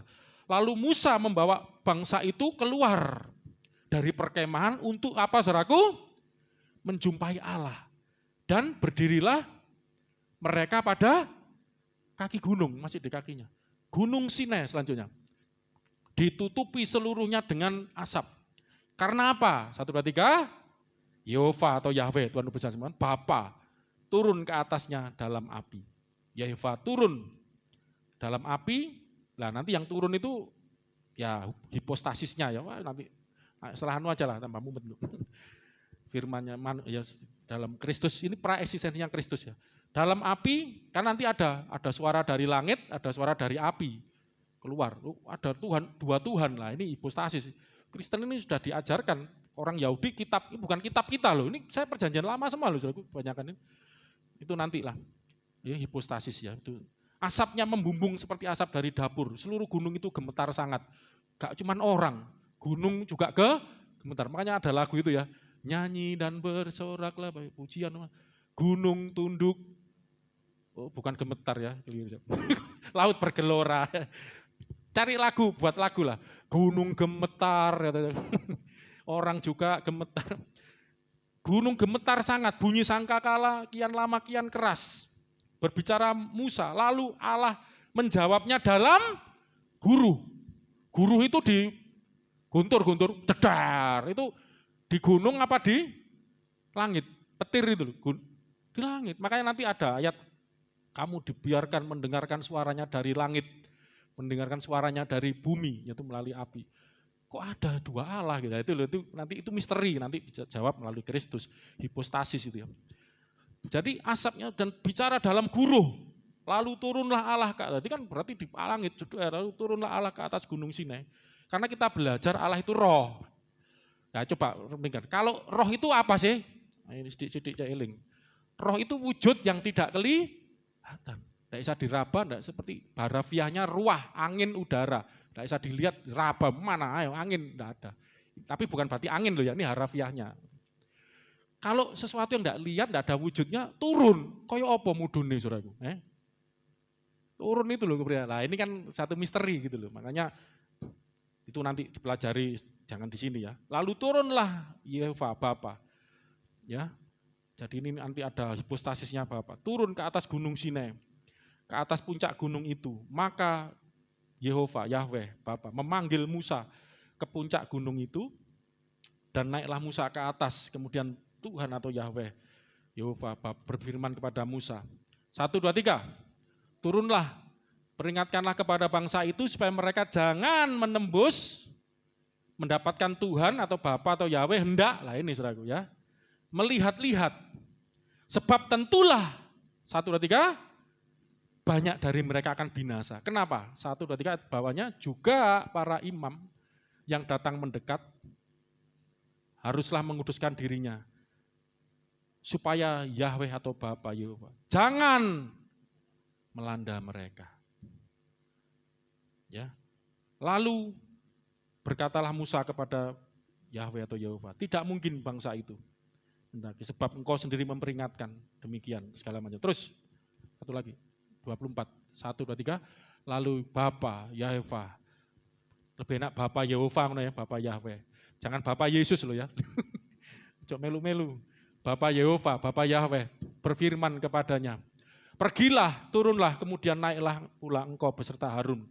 Tetapi imam, para imam, rakyat tidak boleh menembus untuk mendaki menghadap Tuhan. Supaya 1, 2, 3, mereka jangan dilandanya. Mati nanti. Saudaraku ya. Jadi pemisah, kan ada dosa. Musa sama Harun dapat anugerah. Untuk menghadap Tuhan. Itu pun ya nanti baca selanjutnya ya, tidak seperti yang bagaimana ya. Gak tahan. Dan yang luar biasa Musa waktu turun gunung itu mukanya bercahaya ya. Kena kemuliaan Tuhan gitu. Saudaraku, inilah kita bisa melihat bahwa ada pemisah, itu dosa. Bukan karena Tuhan tidak maha kuasa, karena Tuhan saking sangat kudus, suci. Kalau manusia ketemu Tuhan mati. Manusia yang berdosa ini didatangi Tuhan mati. Ini siapa? Fandi minta ketemu Tuhan. Siap mati kamu ya?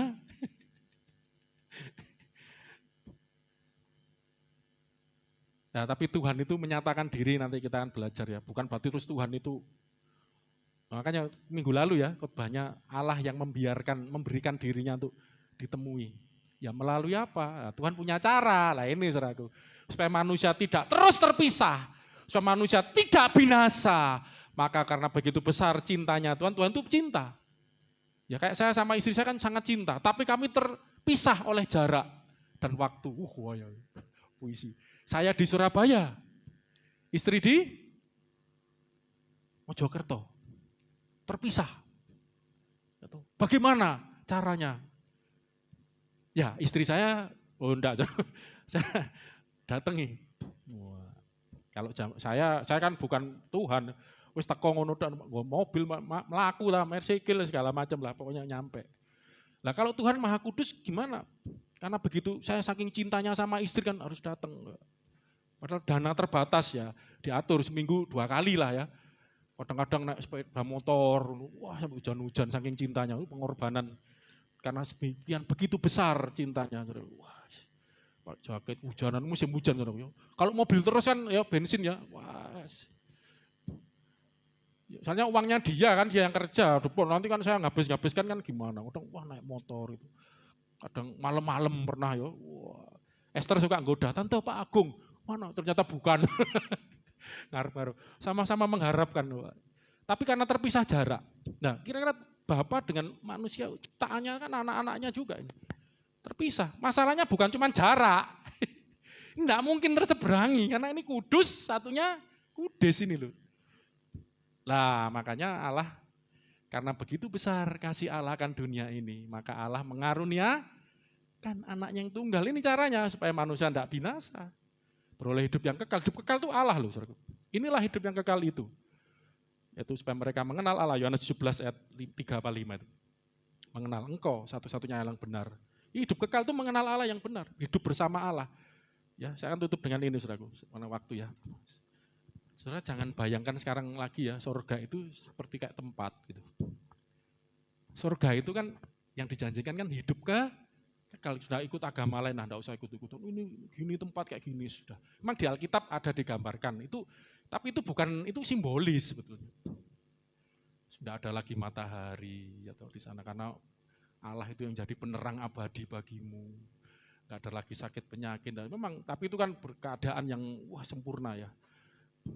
Nanti jalannya dari itu gambaran. Tapi sesungguhnya yang sebetulnya inti sesungguhnya di sorga, masuk sorga itu adalah bersama-sama dengan Allah selama-lamanya. Nah kalau kita masih terbelenggu dosa, diperbudak dosa, terpisah karena dosa, bagaimana bisa selama-lamanya dengan Allah yang suci yang kudus? Engkau mau membayar dengan jasamu, menebus dosa dengan perbuatan baikmu. Alkitab katakan perbuatan baik manusia itu seperti kain kotor di mata Tuhan. Loh saya kudus-kudusnya ini loh semampuku kudus loh, makin Tuhan masih tidak layak, masih tidak level, ini suci tidak level. Makanya hanya ada satu cara, yaitu dengan mengaruniakan. Ini bahasa karunia ini kan memberikan. Ini menyerahkan untuk dikorbankan sebagai korban penebus dosa. Membayar tebusan ini. Membayar nyawa. Waduh nanti enggak cukup waktunya. Saudara harus bersyukur kan hal ini. Harus menghargai hal ini gitu loh. Ya bahwa Anda ini bisa bersekutu dengan Tuhan, bisa memanggil Dia Bapa, Aba. Itu karena Tuhan begitu besar kasih-Nya memberikan Yesus Kristus. Yesus Kristus adalah hipostasisnya Allah. Yang turun tadi loh. Yang berbicara, kan Allah itu tidak bisa dilihat. Tidak bisa dihampiri. Tapi Allah mau datang. turun. Loh, tadi kan Allah itu Bapa itu roh. Bukankah aku memenuhi langit dan bumi? Loh, ya apa caranya turun? Saking gedenya, langit takhtaku, bumi tumpuan kakiku. Mau turun dulu kayak apa? Lah makanya Allah menjelmakan dirinya. Itu ya.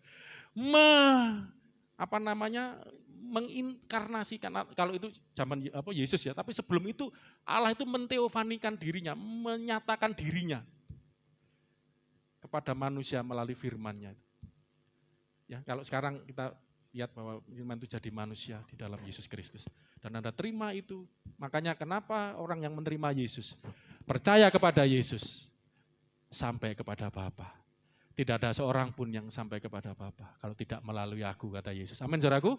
Karena akulah jalan, kebenaran, dan hidup. Kalau kamu mau sampai pada Bapa, melalui aku. Barang siapa melihat aku, melihat Bapa, kata Yesus. Barang siapa percaya kepada aku, dia juga percaya kepada Bapa. Inilah jalannya, saudaraku. Karena manusia tidak mungkin bisa sampai. Karena itu kalau saudara mau bersekutu dengan dia, selama-lamanya bersama Tuhan, mari kita renungkan sungguh, bersyukur, hayati iman, semakin kokoh iman kepada Kristus, Yesus Tuhan kita. Mari kita berdoa sama-sama. Musik bisa maju. Kita akan berdoa dalam ibadah Jumat Agung ini, saudaraku. Oh haleluya, kita bersyukur. Jadi ya, kita bersyukur bahwa kita yang dulu terjual karena dosa kita, karena pelanggaran kita, menjadi budak, diperhamba oleh dosa. Barang siapa yang berbuat dosa, dia menjadi hamba dari dosa itu. Coba begini, saudara. Makanya jangan sembarangan berbuat. Ketika kau sakit hati, kau tidak mau mengampuni, kau dendam, kau sedang jadi budak, diperbudak oleh dendam itu, kau tidak lagi merdeka. Engkau ketika kikir, pelit, sesungguhnya engkau sedang diperbudak oleh roh kikir tadi, oleh dosa. Kikir, pelit. Hemat sama kikir beda, saudara. Hemat itu hikmat. Kikir, pelit itu dosa, karena mereka tidak percaya bahwa Tuhan memberkati. Saya tidak ada waktu menjelaskan. Jangan mau diperbudak. Bagaimana kita bisa dibebaskan? Bagaimana kita yang terpisah karena dosa bisa dekat kepada Tuhan? Dosa itu harus diselesaikan dengan penebusan. Dan Allah menebus kita. Allah juru selamat satu-satunya menebus kita. Melalui Yesus Kristus. Sudah ada cara yang lain. Manusia tidak bisa menebus dirinya sendiri. Tidak mampu. Kita bersyukur punya Yesus Tuhan. Mari kita sama-sama berdoa. Dalam ibadah Jumat Agung ini. Kita merayakannya itu dengan bersyukur. Dengan menyadari, menghargai pengorbanan Kristus. Bahwa engkau yang dulu menjadi budak dosa. Engkau dulu yang harusnya mati, terpisah dari Tuhan. Itu memang lihat Adam ketika jatuh dosa masih hidup sampai umur 1000 tahun. Tapi sesungguhnya yang mati adalah rohaninya. Rohnya terputus, hubungannya terputus dari Tuhan. Tuhan sudah mengingatkan saat kau makan buah ini kau akan mati. Walaupun pada kenyataannya secara fisik Adam hidup sampai umur 1000-an tahun. Tapi sehingga dia sedang terpisah dari Tuhan. Dan sampai hari ini anak keturunan Adam kita semua terpisah karena dosa. Bukan sesungguhnya tangan Tuhan kurang panjang untuk menolong. Telinga Tuhan kurang tajam untuk mendengar. Tetapi yang menjadi pemisah itu dosa. Sehingga kita berdoa, sehingga ketika berdoa sepertinya doa enggak sampai kepada Tuhan. Ketika kita minta pertolongan kayaknya tangan Tuhan kok enggak nyampe menolong kita. Sehingga bukan karena Tuhan enggak maha kuasa. Karena Tuhan itu suci, kudus. Sedang manusia itu terjual di bawah kuasa dosa. Makanya perlu penebusan. Inilah kita rayakan, inilah kita peringati, saudaraku. Buat penebusan Kristus, hidup kita dipulihkan. Oh, hidupmu berharga bagi Allah. Ucap syukur, saudara. Kenapa? Tiada yang tak berkenan di hadapannya. Ucap syukur melalui perayaan Jumat Agung ini. Dia ciptakan kau seturut kabarnya. Sungguh terlalu indah kau bagi dia.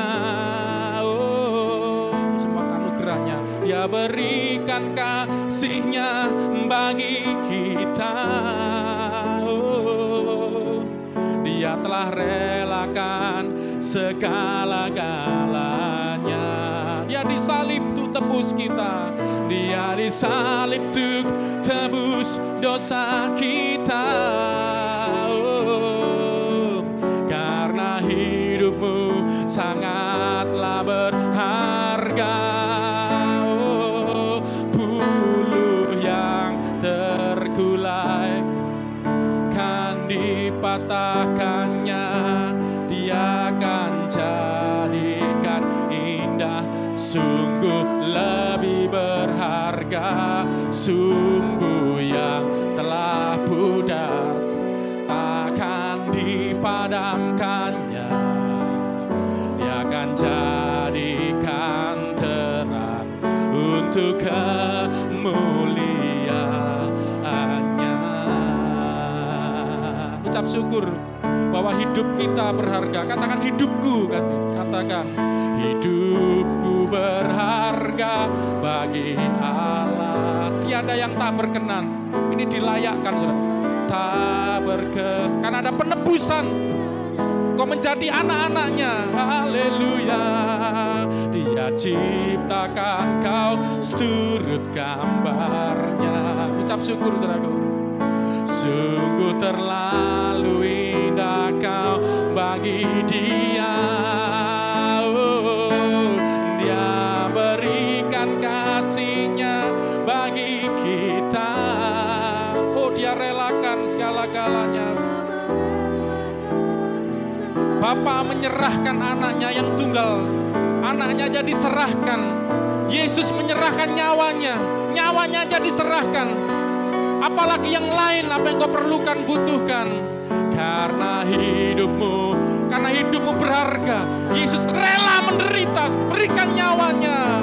Bulu yang terkulai takkan dipatahkannya.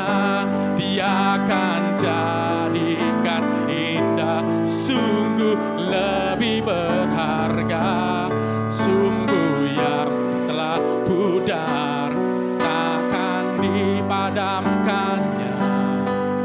Dia akan jadikan terang untuk kemuliaannya. Ambil waktu sejenak, kita mau berdoa, saudaraku. Kita mau berdoa sebelum kita akhiri ibadah kita dalam perayaan Jumat Agung ini. Melalui pujian ini, saudara menyadari bahwa hidupmu yang dulu tidak berharga. Kau yang dulu hidup sebagai budak dosa. Kau yang dulu hidup di dalam kegelapan. Oleh karena penebusan Allah Juru Selamat, Allah penebus di dalam Yesus Kristus. Saya nggak ada waktu. Kenapa Allah Juru Selamat penebus? Kenapa jadi Yesus? Saya mungkin minggu saya akan lanjutkan. Walaupun itu pasca kebangkitan. Tapi saya mau kita mengerti dan menyadari betapa baiknya Tuhan itu. Mengorbankan anaknya yang tunggal, Yesus Kristus. Dan Yesus Kristus menyerahkan nyawanya kepada kita untuk menebus kita. Supaya hidup kita tidak lagi diperbudak oleh dosa. Supaya kita dimerdekakan karena dibayar, ditebus dengan harga yang mahal. Dosa tidak bisa dibayar dengan uang. Dosa tidak bisa dibayar dengan kebaikanmu. Perlu seberapa banyak kebaikan untuk membayar dosa. Membayar upah dosa adalah maut. Maut. Makanya Yesus mati. Turun ke dalam kerajaan maut. Untuk menjadi maut bagi kita. Ya kita ditebus. Saudara percaya ya, iman. Inilah iman Kristen unik. Tidak ada agama apapun. Saya selalu ngomong yang ngajarkan memanggil Tuhannya Bapa. Itu aja nggak ada. Nggak ada juga agama apapun yang ngajar Allahnya itu menebus umatnya. Yang ada Allah memberikan hukum-hukumnya. Kalau kamu lakukan, kamu hidup. Kalau tidak lakukan, kamu azab, mati, binasa. Akan ada pengampunan. Kalau kamu melakukan ini, itu, dan ini. Amal ibadah, baru aku ampuni. Kalau tidak ada pengampunan. Tapi Allah kita lain. Akulah Allah juru selamatmu. Akulah penebusmu. Nah, Tuhan tahu bahwa manusia tidak sanggup untuk bebas dari perbudakan dosa, lepas dari dosa. Allah yang turun untuk menebus. Allah turun melalui inkarnasi menjadi Yesus, firman jadi manusia untuk menebus kita. Dan hidupmu dipulihkan, hidupmu menjadi berharga. Ucap syukur, inilah makna Paskah pada Jumat Agung. Pengorbanan Kristus, berikan hidup yang baru. Mari pelan-pelan bangkit berdiri. Dengan iman pujikan, saya lagi pujian ini, setelah itu kita akan berdoa. Pulang dengan sukacita, damai sejahtera. Rasa syukur kepada Tuhan, hidupku dipulihkan, hidupku berharga, hidupku jadi baru. Haleluya. Hidupku berharga bagi Allah. Aku dimerdekakan, aku bebas. Tiada yang aku bukan budak dosa, bukan hamba dosa. Oh haleluya, aku orang merdeka, orang bebas melayani Tuhan. Kau turut gambarnya, oh sungguh terlalu indah kau bagi dia. Sama-sama katakan, dia berikan kasihnya bagi saya. Dia telah relakan segala-galanya. Oh Yesus disalibkan, dia disalib untuk tebus dosa saya. Amin. Karena hidupku sangatlah berharga. Yang percaya katakan, bulu yang tergulai. Tak ada pengharapan, selalu ada harapan, ada kesempatan. Tuhan berikan anugerah itu bicara kesempatan. Pengampunan itu bicara kesempatan. Tuhan berikan kesempatan. Oh haleluya. Bangkit, bangun. Jangan putus asa. Oh Tuhan menebus kita. Tuhan menyelamatkan kita. Tuhan membebaskan kita. Kemuliaan bulu yang tergulai. Bulu yang tergulai takkan dipatahkan, no, justru akan ditegakkannya kembali, dijadikan, dipulihkan, di-create, diciptakan ulang. Kau adalah ciptaan yang baru di dalam Kristus, manusia baru. Kau punya masa depan yang baru, masih ada harapan. Yang terang untuk kemuliaan hanya bulu yang tergulai, bulu yang takkan dipatahkannya. Dia akan tegakkan kembali anak-anakmu. Mungkin yang letih, lesu, berbeban berat, yang putus asa, tegakkan kembali, kuatkan kembali ya Tuhan. Di dalam nama Yesus, oleh karya Kristus di kayu salib, oleh penebusan Allah di dalam Kristus, untuk kemuliaan hanya. Saya lagi nyanyi, ini jadikan doa ya. Hidupmu gantiku semua. Ini pribadi, private. Anda dengan Tuhan.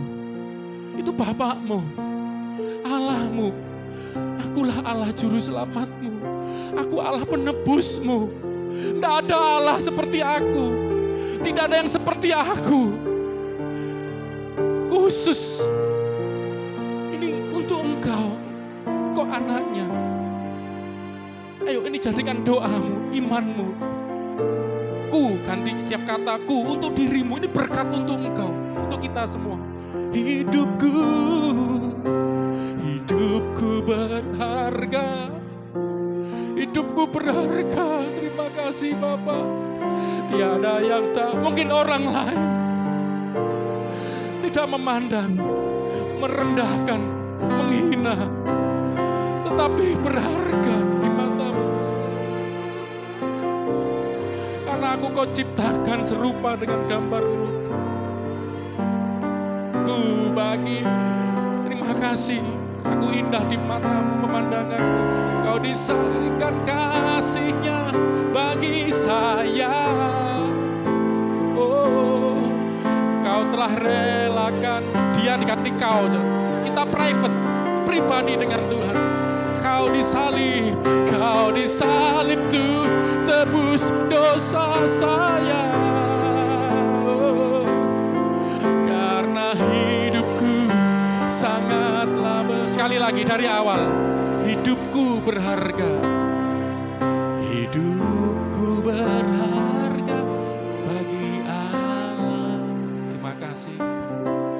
Tiada yang tak berkenan di hadapannya. Dia ciptakan, kau ciptakan, ku turut gambarmu. Kita private dengan Tuhan. Sungguh terlaku indahku bagi Engkau. Oh, kau berikan kasih-Mu bagi saya. Kau relakan, kau telah relakan segala-gala. Kau telah disalib untuk aku Tuhan. Kau disalib untuk tebus dosa aku. Karena hidupku sangatlah berharga. Sama-sama katakan, bulu yang terkulai dipatahkannya, dia akan sungguh lebih berharga.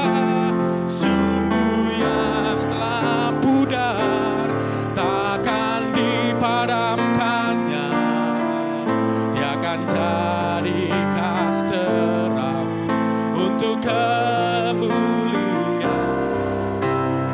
Sekali lagi, oh bulu yang terkulai takkan dipatahkannya, dia akan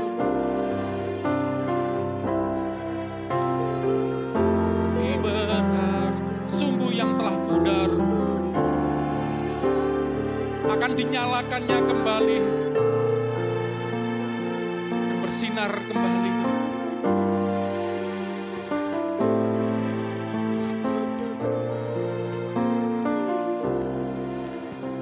Mari kita berdoa, saudara-saudara. Kita akhiri ibadah Jumat Agung kita.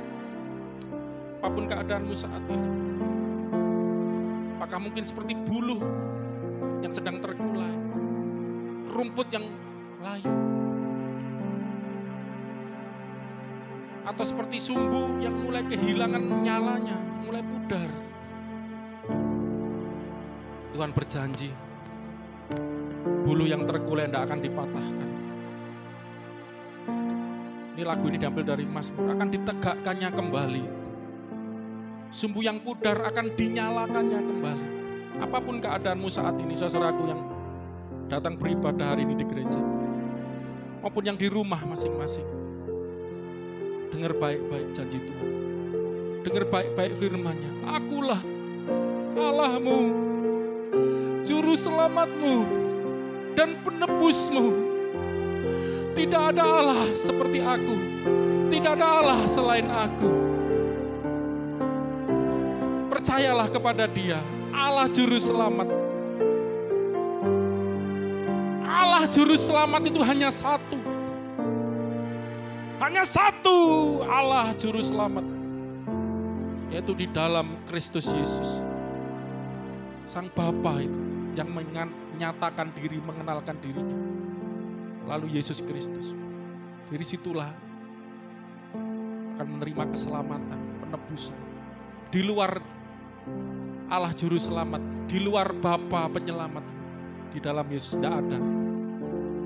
Mari, kau yang mau diselamatkan, yang menyadari bahwa kau perlu ditebus, datang kepada Dia di dalam iman kepada Kristus, Yesus akan menjadi jalan. Sayang waktunya tidak cukup, minggu depan saya akan jelaskan lebih lanjut. Melalui iman kepada Kristus, bukan iman kepada perbuatanmu, iman kepada kebaikanmu, iman kepada usahamu. No. Iman kepada Kristus yang sudah mati di kayu salib sebagai bayar tebusan dosa. Kau dapat datang kepada Allah. Saya akan berdoa hari ini. Siapa yang mau ditegakkan kembali, yang letih lesu berbeban berat, Yesus berkata, tidak ada nabi bisa berkata seperti itu. Mari datang padaku, semua yang kamu letih lesu berbeban berat, datang. Aku akan memberikan kelegaan kepadamu. Akan ditegakkan kembali. Pudar nyalanya, sumbu. Mungkin hidupmu sudah gak semangat lagi. Putus asa, putus harap. Hanya Yesus yang bisa menyalakan kembali gairah hidupmu. Menyalakan kembali semangatmu. Karena kau ketemu dengan sumbernya, sumber hidupmu, sumber terang. Allah adalah terang. Dan Yesus adalah terang Allah itu. Mari datang kepada Dia. Mari yang mau mengalami penebusan, penyelamatan, kekuatan yang baru dari Tuhan. Angkat tangannya. Dan saya akan berdoa dimanapun engkau berada. Dapatkan kekuatan dari Tuhan. Saya akan berdoa di dalam nama Yesus.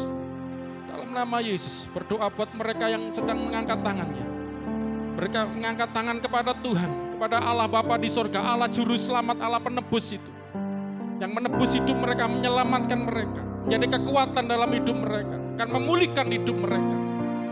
Dalam nama Yesus. Bapa di dalam nama Yesus. Allah di dalam nama Yesus, Juru Selamat. Menyelamatkan. Menyelamatkan. Menebus. Membebaskan. Merdeka. Free. Free. Bebas. Bebas. Bebas. Terima kebebasan dari Allah Juru Selamat, Allah Penebus. Bebas dari rasa takut, bebas dari ikatan dosa, bebas dari kutuk, bebas dari sakit penyakit, bebas khawatir, bebas dari tekanan, intimidasi, bebas in the name of Jesus. Bebas karena Allah Juru Selamat, Allah Penebus membebaskan. Oh, alama sikina lamaso. Ikina lama sikina lamase. Terima kasih. Kebebasan terjadi di tempat ini. Pemulihan terjadi di tempat ini. Buat setiap yang beribadah hari ini. Tuhan menjamamu. Allah Juru Selamat, Allah Penebus menjamamu. Menyatakan dirinya kepadamu, menyatakan pembebasannya. Oh, haleluya, haleluya. Terima kasih Tuhan. Terima kasih. Terima kasih. Aku dibebaskan, aku dilepaskan. Bulu yang tergulat takkan dipatahkannya. Dia akan jadikan indah, sungguh lebih berharga. Sumbu yang telah pudar takkan dipadamkannya. Dia akan jadikan terang untuk kemuliaan. Sekali lagi, oh, bulu yang tergulai takkan dipatahkannya. Dia akan jadikan indah, sungguh lebih berharga. Sumbu yang telah pudar takkan dipadamkannya. Dia akan jadikan terang untuk kemuliaan. Dia akan jadikanku terang. Dia akan jadikanku terang untuk kemuliaan. Dengan iman, engkau adalah terang dunia ini. Haleluya. Dia akan jadikanku terang untuk kemuliaan. dunia. Dia akan jadikanku terang, Dia akan jadikanku, sekali lagi, Dia akan jadikanku terang untuk kemuliaan-Nya.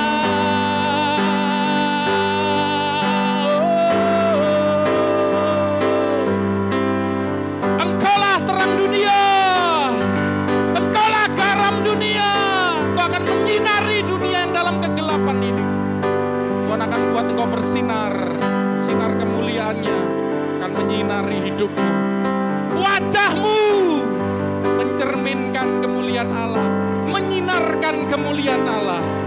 Terimalah berkat rahmat anugerah dari Bapamu di sorga, Bapa penyelamatmu, Bapa penebusmu, Bapa yang mengasihimu dan menyertaimu. Lalu imanmu kepada Yesus Kristus melalui rohnya yang dicurahkan dalam hidupmu, menyertai memberkati hidupmu dari sekarang sampai selama-lamanya. Yang percaya disertai diberkati Tuhan di dalam nama Yesus, katakan sama-sama amin. Selamat hari Minggu. Besok Minggu kebaktian Paskah kebangkitan ya, kita rayakan kebangkitan Kristus. Haleluya. Tuhan memberkati.